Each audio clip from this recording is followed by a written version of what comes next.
tal como sea sincero. No importa lo que creas, tal que sea sincero. Esa es la declaración filosófica de muchas personas hoy en día. No importa lo que tú creas, si es sincero, no importa. Se requiere más de sinceridad para convertir las cosas en verdad. Una fe en una mentira siempre provoca grandes errores.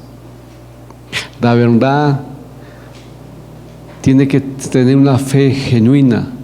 La fe verdadera nunca se va a equivocar, ni nunca va a estar en fuera de lugar.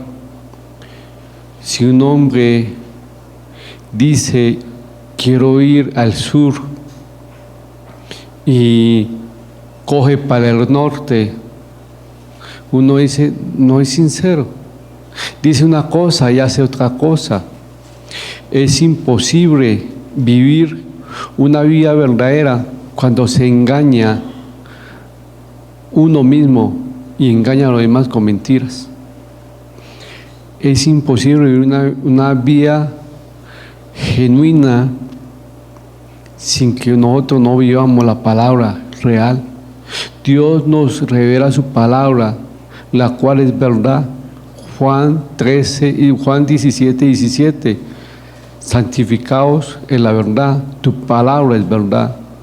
De modo que nosotros no podamos creer en las mentiras. ¿Por qué? Porque vivimos en verdad. ¿Qué tienen que ver las mentiras con la comunión con Dios? Oye, si tú vives una mentira y piensa como muchas personas hoy en día, es que es una mentira piadosa. Las mentiras piadosas no existen. Esa es la gran mentira que muchos se han creído. Ahí dije una mentira blanca, una mentira piadosa. Mentira piadosa, mentira blanca, ¿qué es? Mentira. Como esas personas que dicen, ay, yo comparto mi cuerpo con la persona que amo. Pues está en fornicación o está en infidelidad, es pecado. Pare de contar. La prueba de la verdad es permanecer en Cristo.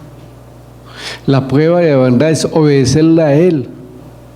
No es religión, no es religión, es una relación con Cristo. Juan lo está diciendo a todos nosotros en estas cartas y le está hablando a cristianos. Oye, cuidado con la comunión con Cristo, porque muchos nos engañamos. Y hoy en día hay falsos maestros que tienen el espíritu del anticristo, que están engañando a la gente con la doctrina de hombres para desviar la verdad de Cristo. Ojo, la prueba de la verdad es permanecer en Cristo. Y ese es el título del estudio esta mañana. ¿Qué dice? Y ahí hay dos personas. Se supone o hace énfasis que uno es Cristo y el otro es andar. Permanecer en Cristo es la verdad. Si uno dice, amo a Cristo, bueno, demuéstrelo con sus acciones.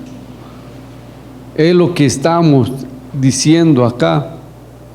Los invito a que vayamos a 1 de Juan, capítulo 2. Vamos del versículo 18 al 29. Lo vemos en el nombre del Padre, y del Hijo y del Espíritu Santo. Hijitos, ya es el último tiempo, y según vosotros oísteis que el anticristo viene, así ahora han surgido muchos anticristos. Por eso conocemos que es el último tiempo.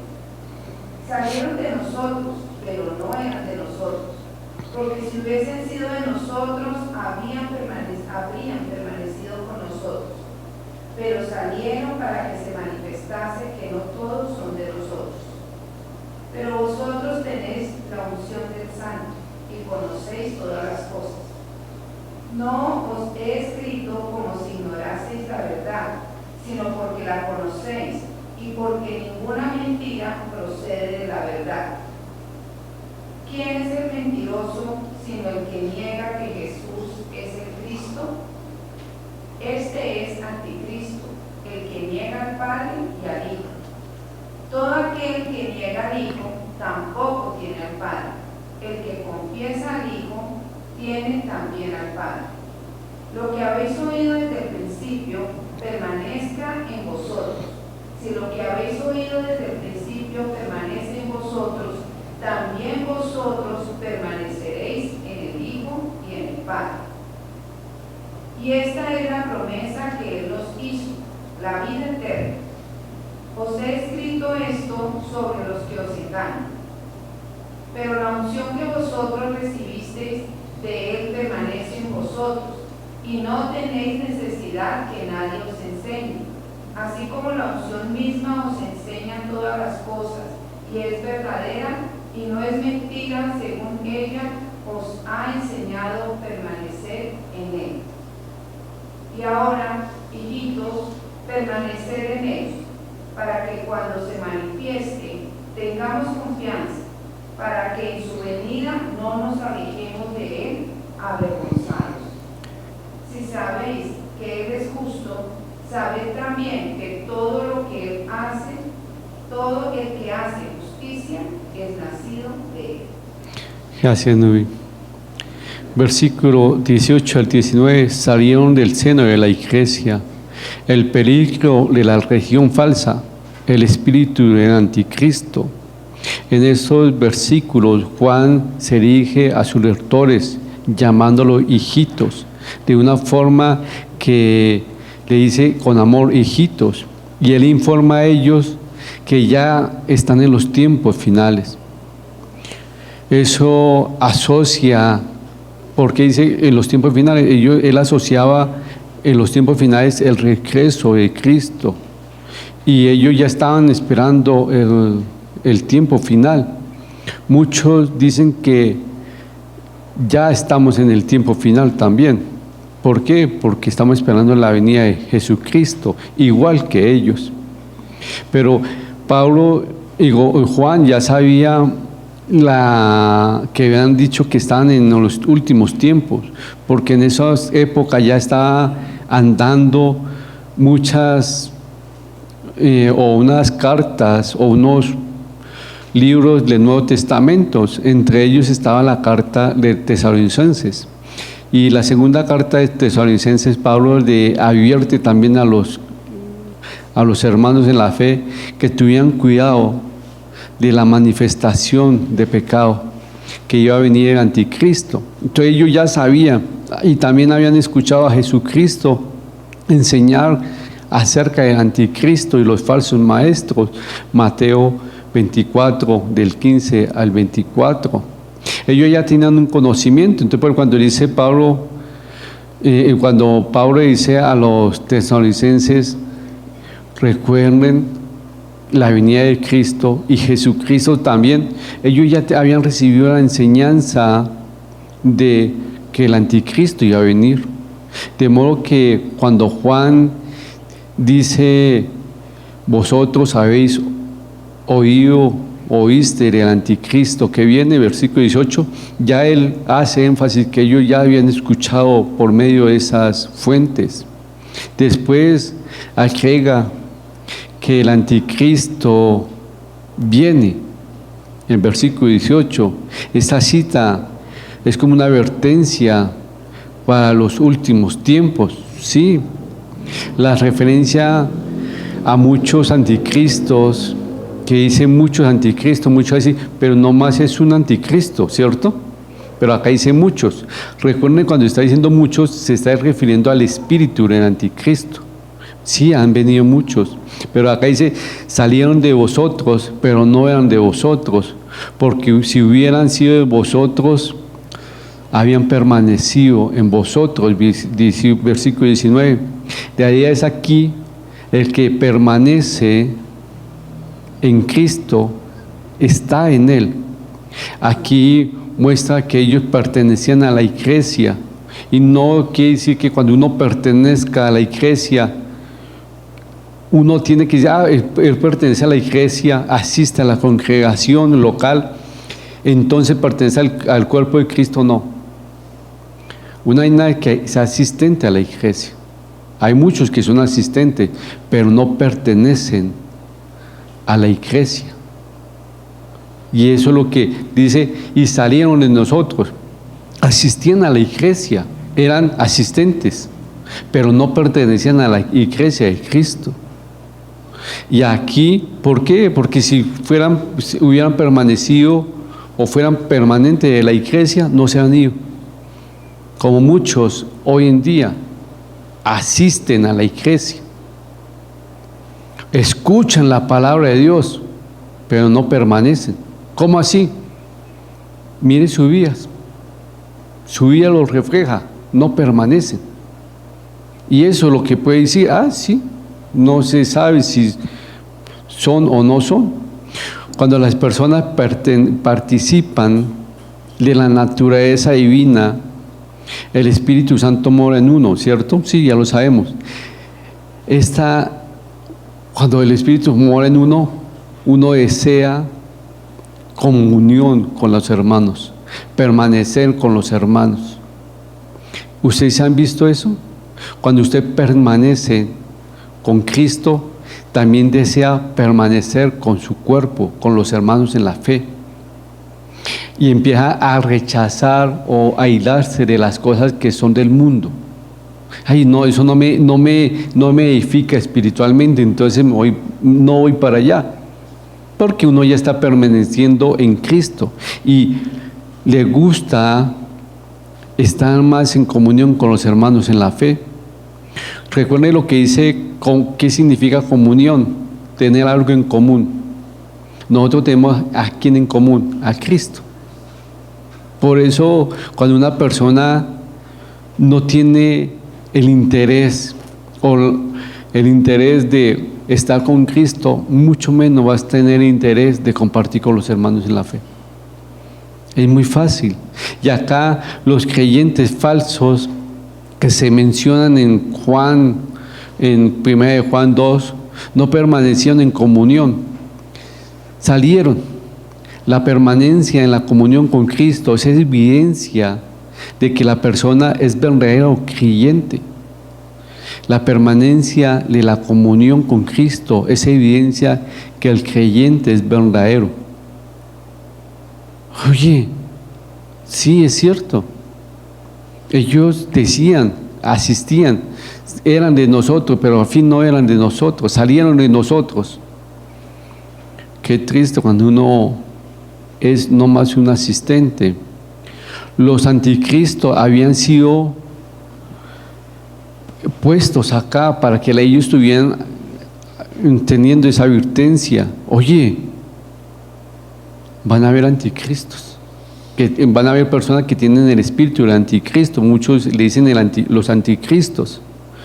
Pero ¿qué características tienen los que son o el anticristo? Dice el versículo, vamos al versículo, el versículo que me fue, el versículo, ¿el qué? 22. Giovanni, ¿me colaboras? ¿Quién es el mentiroso sino el que niega que Jesús es el Cristo? Este es anticristo, el que niega al Padre y al Hijo. Mira que la característica del anticristo, los que son anticristo, los que tienen el espíritu del anticristo, son los que ¿qué? Niegan ¿a quién? La encarnación de Jesucristo, la encarnación de Dios en el Hijo. Oye, yo no creo que nieguen.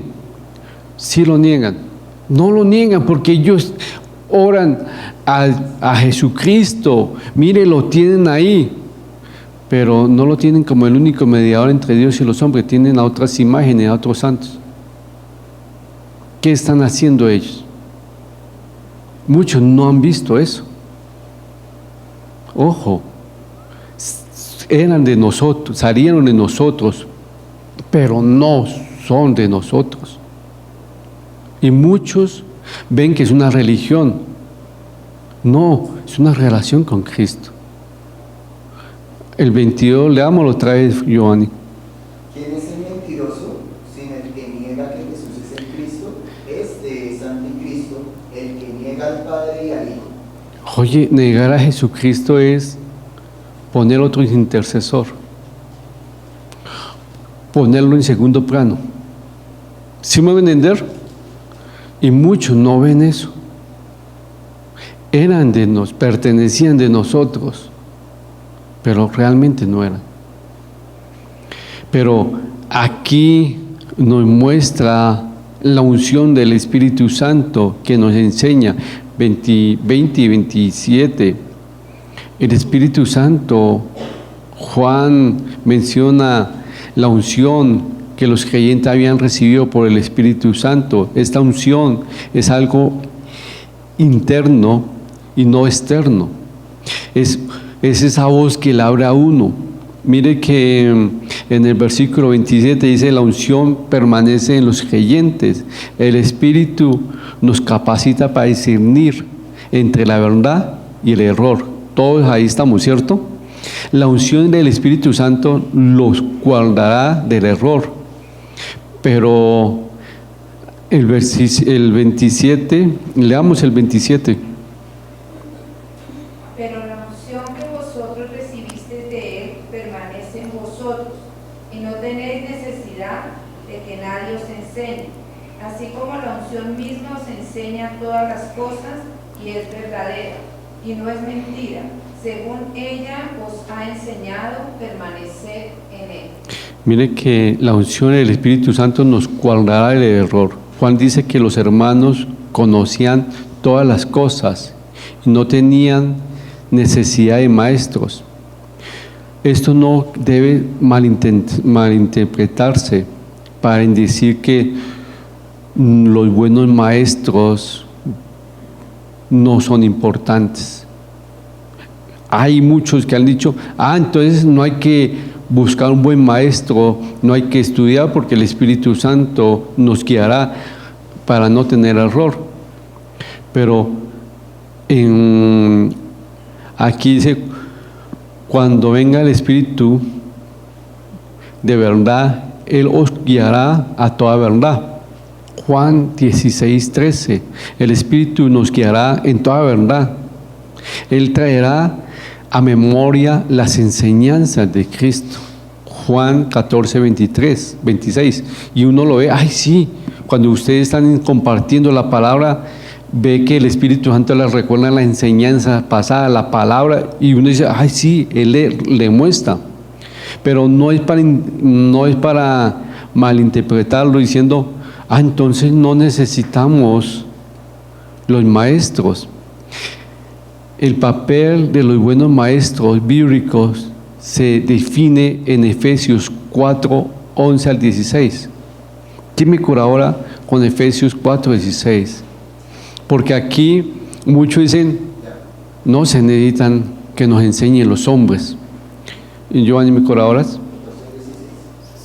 Para que ya no seamos niños fluctuantes, llevados por donde quiera. No, pero Efesios 4:11.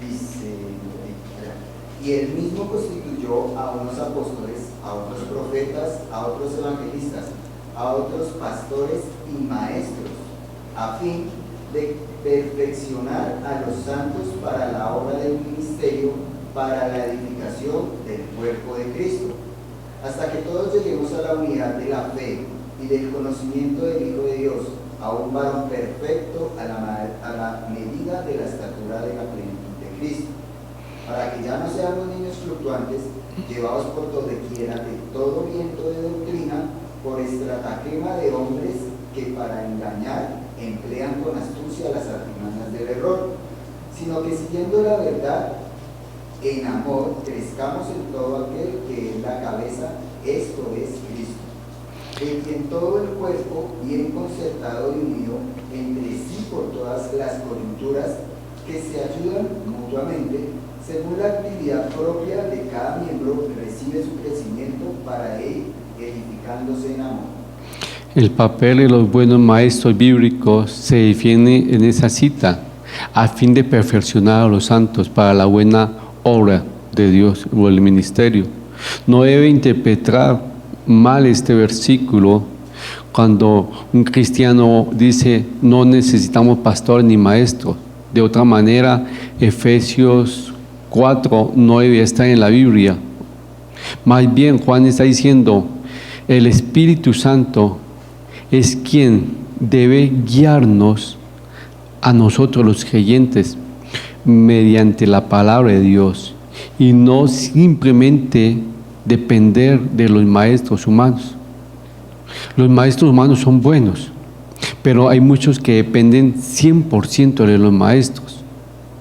Cuando ustedes comenzamos el Evangelio a conocer, a caminar, necesitamos un buen maestro para que nos guíe a interpretar bien la palabra, que Él nos guíe a pedir la ayuda del Espíritu Santo, para que Él nos guíe a orar, y necesitamos. Pero en sí, el que necesitamos 100% es al Espíritu Santo. Aquí muchos no experimentan esa unción cuando leen la palabra de Dios. Vamos aún con todo el respeto, respeto a los devocionales, que son libros, pero hay muchos que dicen, voy a hacer mi devocional y van directamente a un libro que una persona escribió, un pensamiento. No, yo ya que conozco, voy a la Biblia y el Espíritu Santo me muestra la verdad que hay en mí conforme a mi necesidad espiritual. En pocas palabras, no dependamos 100% de ese comentario o ese devocional para hacer mi devocional. Dependamos la palabra de Dios. Algo así está diciendo. Pero muchos dicen, no tengo que hacer mi devocional. Y uno, sí, sacan el librito y yo digo, oye, lea un libro de la Biblia. Experimenta la unción o el poder del Espíritu Santo hablándote a ti, palabra revelada y mostrando tu condición. Porque si tú te enfocas nomás en el devocional de cuadernillo, va a mirar el pensamiento de un maestro. No está errado, pero tú te vas a acercar nomás lo que dice ese maestro. Sí, ese maestro fue guiado por el Espíritu Santo, no estoy diciendo que no, pero tú no estás experimentando el poder del Espíritu Santo. ¿Sí me hago entender? Y hay muchos que dicen, es bueno, sí es bueno. Sí, esa persona fue guiada por el Espíritu Santo, sí. Y lo que dice en el devocional es cierto, sí, te puede servir en la vida, sí, gloria a Dios. Pero tú no has experimentado ¿qué? La unción, el poder del Espíritu Santo que te habla a ti. A veces, eso es lo que está diciendo aquí Juan. No dependamos de tanto del maestro, dependamos más del Espíritu Santo. Pero muchos no buscamos al Espíritu Santo para que nos muestre nuestra condición espiritual. A veces no buscamos el consejo de los pastores, como dice en Efesios 4, él puso pastores, maestros, para que nos muestre, para que nos hable. Por eso que cuando yo hago una consejería o alguien está, y si es la primera vez, le digo, mire, en todas las consejerías conmigo, antes de venir, ora para que sea Dios hablando por medio mío. Si es palabra mía, que lo calle, que me calle. Porque tú vienes a escuchar. Igual yo también hago mi trabajo, Señor, que esa palabra tuya para hablar de esta persona. Pero ese es el poder que muchos no han experimentado, el poder del Espíritu Santo. Muchos leen la palabra y no tienen la unción, pues no tienen contristado el Espíritu Santo y no experimentan eso que es, wow, sí, Señor. ¿Por qué? Porque no saben muy bien las características del anticristo. Si conocen la verdad, están pendientes. Una de cuál es que está del 22 al 23, me voy a volver un poquitico, es niegan a Jesucristo, niegan al Padre y al Hijo. Juan, en una forma muy clara, dice: el que niega a Jesucristo, que es Cristo, es mentiroso y es anticristo. Oye, ahora, ¿tú estás negando a Cristo? Sí, yo ya lo recibí como mi Señor y mi Salvador. Sé quién es Jesucristo, pero no quiero vivir para Jesucristo. No me quiero identificar ni quiero ver qué estoy haciendo. ¿Ah?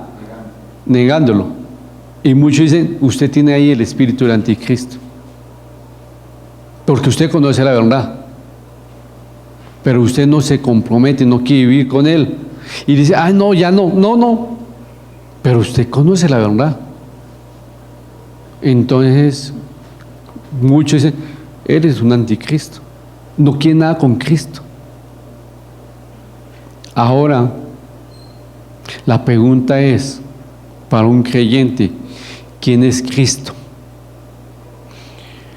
¿Es Cristo meramente un ejemplo, un hombre bueno, un maravilloso maestro, o es Dios manifestado en carne? ¿Quién es Jesucristo?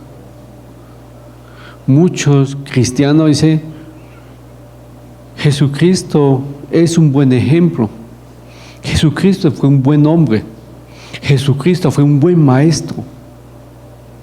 Pero no dicen que Jesucristo es Dios encarnado. No ven. Los lectores de Juan conocían la verdad acerca de Jesucristo. De lo contrario, no habían podido ser salvos. Y perdónenme, los conozco a todos. Sé muy bien que han recibido. Hay muchos que conocen más que otros y no se han querido comprometer. La prueba de la verdad es permanecer en Cristo. La prueba de la verdad que amo a Cristo es mostrar mi amor hacia Él. Pero muchos no lo ven. En los versículos 24, permanecer en la verdad, en el verdadero mensaje y permanecer en Cristo. El 25, la bendición, vida eterna, nuestra protección contra el engaño, la unción del Espíritu Santo, versículos 26 y 27. Pero ahora el 28 al 29, ¿qué significa vivir con Cristo? Necesitamos una necesidad de permanecer. ¿Qué dice el 28? Ahora, hijitos, permanecer en Él. ¿Para qué? Para que cuando se manifieste tengamos confianza, para que en su venida no nos alejemos de Él avergonzados. Para que en su venida no nos ¿qué? ¿No nos qué? De Él. ¿Cómo? Que su venida, uy, no vino, ay, qué pena. ¿Sí me van a entender? Oye, ¿qué significa vivir en Cristo? Necesitamos depender plenamente en Él, en todo momento. El que permanece en Él vive confiado, tiene el discernimiento que es justo o que no es justo. Pero aquí Juan advierte contra los falsos maestros, los anticristos, y hay que reconocerlo. No todas las religiones lo llevan a Dios. Ojo, que hoy ese pensamiento, que todas las religiones lo llevan a Dios, ¿es verdadero? No. el único que nos lleva a Dios, ¿quién es? Cristo. Porque Él es el único mediador entre Dios y los hombres. Si hay otro mediador con Cristo, ¿qué es? Una mentira. Es la gran mentira que la gente ha podido manifestar y no se ha visto. Ay, es que, mire, hacen igual que nosotros, cantan igual que nosotros. Mire, creen en la Trinidad, Padre, Hijo y Espíritu Santo. Somos casi igual. No somos iguales. Porque ellos tienen a otros intercesores. Pues nosotros nomás tenemos al gran sacerdote, al Cordero Inmolado, a Jesucristo. Para de contar.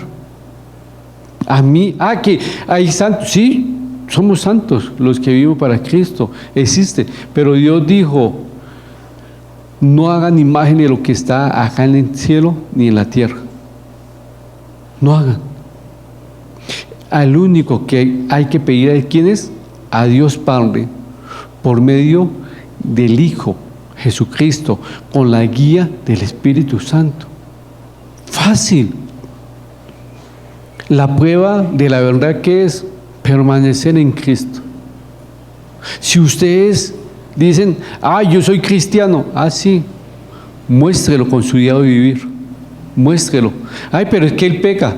Sí, nosotros pecamos, pero no levantamos, pedimos perdón a Dios primero que todo, restauramos la comunión con Dios y después con la persona. Y miramos lo que Cristo está haciendo. Mi pregunta es, ¿cuándo fue la última vez que pecaron? ¿Ya la tienen en la mente? Listo. ¿Qué hubo en su corazón? ¿Arrepentimiento o remordimiento? Ninguno de los dos está peor. Sí, ahí sí está mal. Si hubo arrepentimiento, ¿por qué? Porque le fallé a Cristo. Porque al que primero que le fallé fue a Él y me arrepiento y no quiero volverlo a hacer. Si hubo remordimiento, debí hacer mejor las cosas, me poncharon. A la próxima voy a hacerla mejor para que no me ponchen. ¿Sí me van a entender? ¿Cuál es la prueba? Que usted es hijo de Dios. Cada uno evalúese, porque yo ya lo hice. Padre Celestial, te doy muchas gracias por este estudio.